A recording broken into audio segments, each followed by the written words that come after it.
Take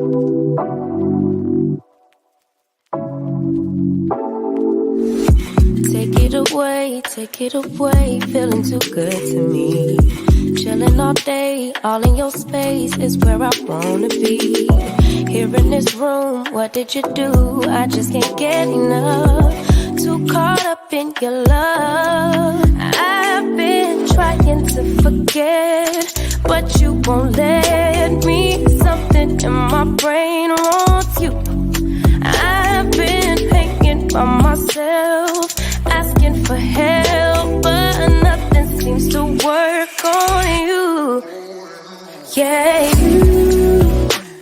you always make me feel like home. Yeah, you never leave my thoughts alone. Yeah, you're the reason I'm going out of my mind. I just can't stop thinking about you.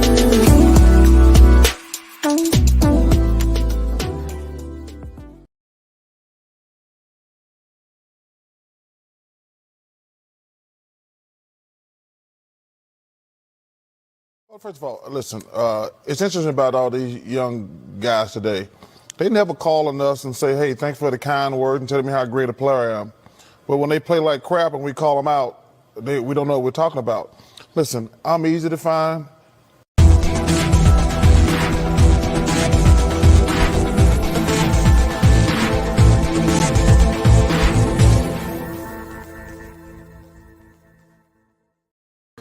What is going on, ladies and gentlemen? It is your host, Nathan Snell, with Big Nate Sports Talk Podcast. I adjust my headphones. I apologize for that.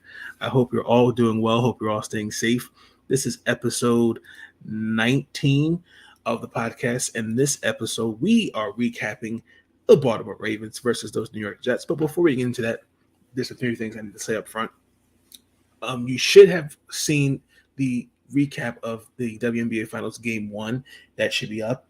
After this video is completed, you should see the Washington Commanders versus the Jacksonville Jaguars up as well once this video is finished. And then the Denver Broncos Monday Night Football recap. Tuesday, you'll see the Washington Mystics, and I got a couple other video. I got another video. Can't think on top of my head right now that's going to be out as well, so be tuned in for that. So let's get into it. Week 1 of the season's here. Let me just go ahead and get it out the way. I know I'm going to get a comment or a question. What is your take on Lamar Jackson and the contract situation? I am confident that the Baltimore Ravens and Lamar Jackson will come to an agreement. Ladies and gentlemen, I have seen this with every other athlete that it's not football. He's taking a chance on himself, and I applaud that. You want to get as much value as a player as you can, particularly in this football league. I don't like the fact that this narrative that's been going around saying that the Ravens have lowballed him, when in reality we don't know how much the Ravens offered him. Number one, I'm of the mindset of Ed Reed.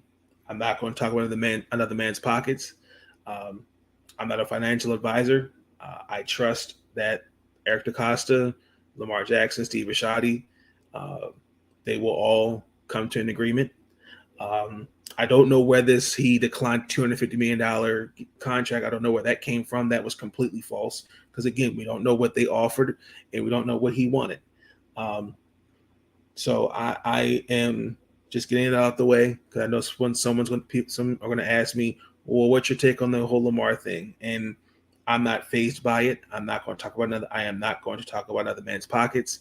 I believe that there will be a deal done, and I am leaving it at that. As I transition into that, yes, he had until week 1. They had before week 1 to come to an agreement, but Lamar looked locked in. There's a couple things I did not like about the offense. It was very, very slow.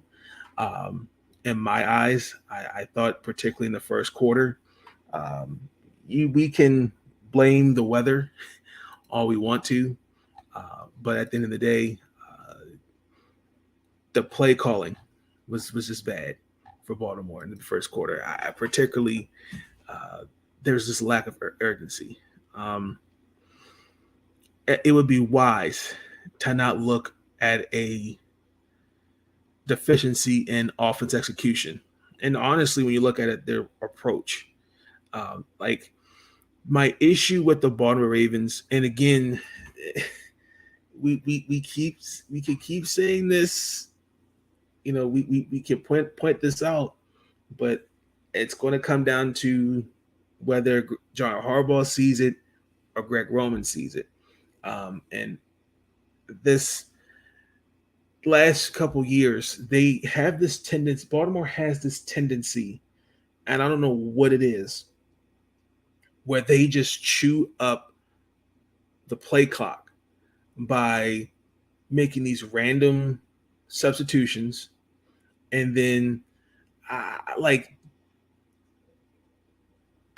sitting in the huddle, coming up with a play, and then when they get to the line, it's like 5-6 seconds left. That has just been mind-boggling to me.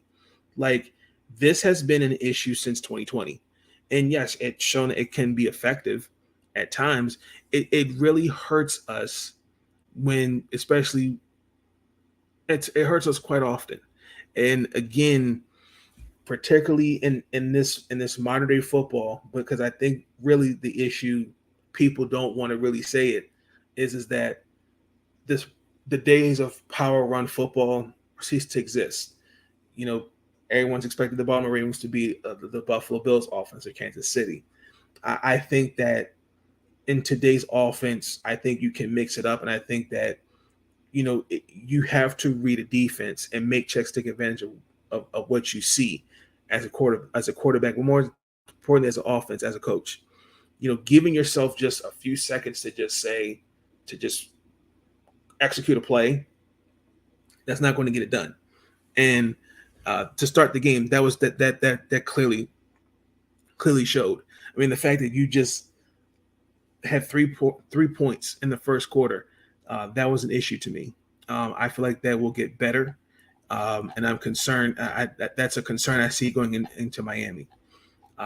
Lamar looked locked in, regardless of the contract issue. There was a few drives that did stall. Again, the media is so funny. Trying for like, oh, he didn't get a contract extension. Is that going to play a factor into the game? What's his mental going to be like? But he settled down, particularly in the second half. I thought it was key. Kenyon Drake, I still don't really feel. I'm still not really understanding the move. I mean, he had 31 yards on the ground rushing. Most of that was in the second half because, again, you had to beat New York secondary by throwing the ball. If you paid attention, the Jets stacked the line, and just had to beat them just throwing the ball. And Lamar actually did that. I feel like the wide receivers, everybody has been on me, has asked me, how confident are you with their receivers? And I said that they'll be fine. When you look at the offense, Mark Andrews, who only had 5 catches, 52 yards, it's not bad. Devin Duvernay had a touchdown. Rashard Bateman had a touchdown. Isaiah Likely and Demarcus Robinson did not get as many touches as I thought they would. But I think everything will get better come week 2. But for the most part, the offense did okay. I give the offense, honestly, a B-. There were some things that I'd like to see cleaned up. The play calling needs to be better. And also, too, you need to be more urgent, get into the line. It shouldn't take you the whole game clock to figure out a play, and then you got 3 to 4 seconds late on the clock, and Lamar's snap the ball. Like that can't happen. On the defensive side of the ball. Oh, wait, before I forget, couple things. Jawan James and Kyle Fuller are out for the season. Relationship with your Oh children. my God. Somebody who worked his ass off to get back from an Achilles injury. Jawan James tore his Achilles for the second time. And Kyle Fuller painfully is, I believe he's going to go on the MRI, but it's like he'll be out for the season as well. I mean, it sucks. Jawan James, who hadn't played since 2019, he looked really good in the preseason. He was just a placeholder until Ronnie Stanley came back. I mean, to really see that happen again for him, I just thoughts and prayers to Jawan James, Kyle Fuller. Um, that, from what I've heard, I mean, it looks like he will miss the season, because what it looked like to me, it looked like a knee, it looked like a torn ACL, and I know they said they're going to get an MRI on it, but I feel like it's to the point where he's out for the season. So thoughts and prayers to both of them. I think for now, if you are Baltimore, you're looking at Jalen Armour Davis and Darius Washington to take those places. I would even be interested to see if they call up Jimmy Smith. I know Jimmy Smith's like 33, 34 years old, but he said he will only play for one team, that's Baltimore. So I would really like to see if they're going to sign him to the practice squad, see at least. I mean, I look at Darius Washington. I mean, he's an all-purpose defensive back. He can play safety, corner, nickel, because Marcus Peters probably won't be back until week 4, maybe week 5-ish. So you got 2 rookies that could definitely step up, but I'm very concerned that we're not even week 1, and that's not just with Baltimore. That's just through with the entire league. I mean, you saw we're not even week 1 and we had injuries. That was really a glaring issue that I'm concerned about going forward for all 32 teams as the season progresses. Defensively for Baltimore, I think they did a pretty good job. Patrick Queen, I think, starting with him, that whole front seven, there were a lot of questions, what they would look like, and for the most part, I think they did okay. There was a couple times where they could have been more aggressive getting the Flacco, which they did. I mean, Mike McDonald, I think I see this defense being better than what it was last year. We look at last year,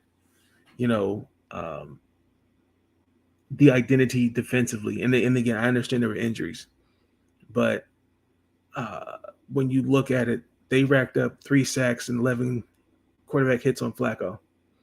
A lot of the guys on the defensive side have just talked about how Mike McDonald, he just simplifies things on the defensive side of the ball. For the most part, we were in sync, and I think there'll be a top 10 defense before the season, when the season's over. They really did pretty much everything towards New York, and then give them credit.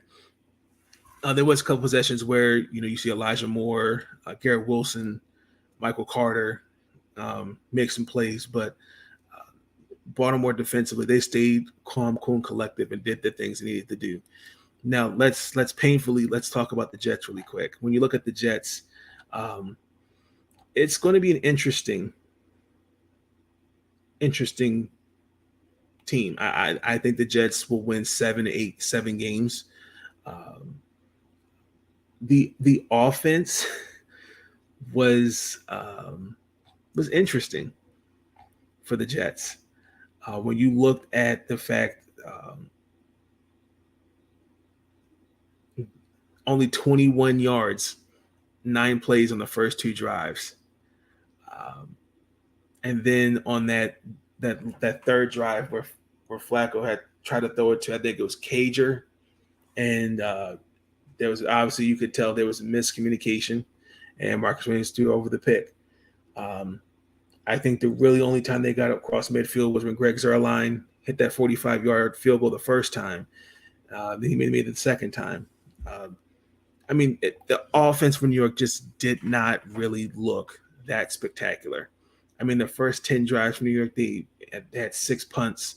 There was an interception, fumble, missed field goal, and the made field goal. That's not an effective offense. Um, Flacco threw the ball 59 times, threw for 307 yards, 1 touchdown to pick. The offensive line, I did not think did a great job for New York. You lost Malachi Becton and Dwayne Brown, which painfully, I hope that they are thoughts and prayers. They get well soon and back on the field. But that means now you had to put in your rookies, particularly Max Mitchell, who was at right tackle. It was a 4th-round pick this past year. He started this past draft, and he started. And this, you could tell, Flacco was just under duress the whole game. I mean, every time he dropped back to pass, he just had no breathing room. And there, at one point, New York just abandoned the run game, and Baltimore just literally was going at New York with these blitzes. I thought that they could have made a comeback. They stayed in the game. I thought they could have really made something going on the third quarter because they kept Lamar. They kept the Ravens, honestly, in that third quarter to 3 points. And then they allowed the 62-yard touchdown drive, 10-0. And then on that particular drive, it was the 32-yard pass interference that gave Devin Duvernay the touchdown. They allowed 3 touchdowns, 21 answer points, 3 straight drives, and the game was over. But also, too, I look at Michael Carter, who I will not be dropping. He will be on my fantasy team. Be on lookout for Michael Carter to have a big year, because he when it mattered, he definitely he came out to play. When you look at it, he totaled over 100 yards, 7 passes caught. The first run they played again for them was a 20-yarder. Breece Hall, their rookie, he had a good run, but he fumbled the ball. I don't see. I see the Jets utilizing Michael Carter some more, but I'm going to give the offense a little bit more grace because Zach Wilson's not there because of a torn. Because thank God he did not tear his ACL. So I just think they needed more. They need a spark. I don't know. I don't know if it was chemistry. I don't want to keep saying, well, the weather was a factor. Can't keep using that. Weather is weather. That shouldn't stop you from playing the game of football. I just think that just offensively, New York didn't have a great game. Like your number one wide receiver is Corey Davis. He did lead them in receiving, but I was looking for him when I needed him the most. I couldn't run him because he definitely had issues with dropping the ball. Michael Carter, another example. He dropped a touchdown in the fourth quarter. I don't think switching quarterbacks is going to fix this. I think it's just getting back in the film room and just building that rapport. Joe has to just build a rapport with his receivers. That's it. The defense for New York, they looked great. They stay competitive. They came to play. They've got they got some dogs on that team. Quan Alexander, Sauce Gardner, DJ Reed, Jordan Whitehead, CJ Mosley had 11 tackles. Jermaine Johnson, another example. They've got a defense. The Jets defense this is a group of guys that has a chance to grow and get better and give New York chances to win the game. If the offense as well wakes up and smells the coffee. So, other than that, it's week 1 for both teams, and there's some things I like to see from Baltimore a little bit better. Like I said, be more urgency, getting to a line and what the play calling needs to be better. Knowing the game clock, being aware of those things. the play calling has to, like, if you stack, if you see the line, the box stacked, and you run the same thing as a coach, but I've seen this, but all the quarterbacks that Baltimore's had over the years, I've never seen any quarterback that's been under center in a Raven uniform ever change the play at the line. I've never seen that. There's just got to be. I'm just going to go ahead and say it. Greg Roman has this year to really fix it. If it's not fixed, it's a wrap. Guaranteed. But I can say the same thing about Greg. I said it last year, and that an apologist, but we'll see. It's week 1. We'll see what happens against Miami. But there's just some things that clean up. I think it was overall a great win for the Ravens. That one was for Jalen Ferguson. Rest in peace, buddy. Number 45. And that one was for Saragusa, the Goose. That was for them. But shout out, I mean, it was a good game, though. I mean, the Jets, they've really, I'm being serious when I say this. They got a good little squad. Once they just, pick the piece, once they, get things situated, the Jets will be okay. I think that this is the year they're going to take a step forward. I think all the talent's coming together. I think it's just that,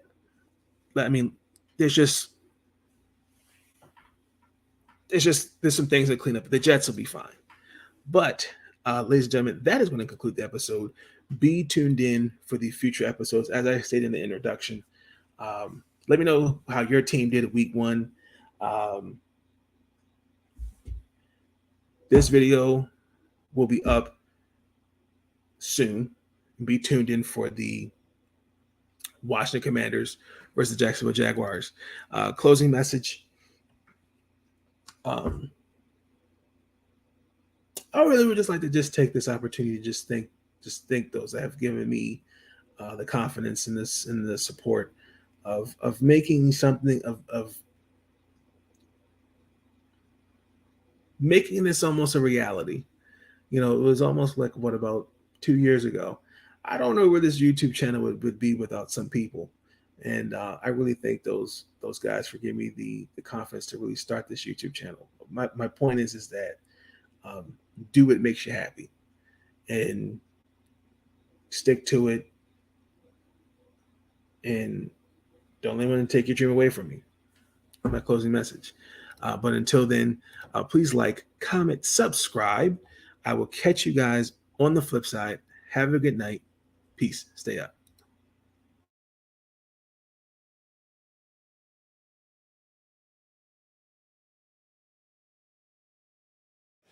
But I get sick of these guys complaining. These young guys, they never call us and say, when a coach is wrong, I'm going to call him out. But when players are wrong, I'm going to call them out. Thanks for the kind words. But listen, I'm going to criticize guys that they deserve it. And listen, they can kiss my ass if they don't like it.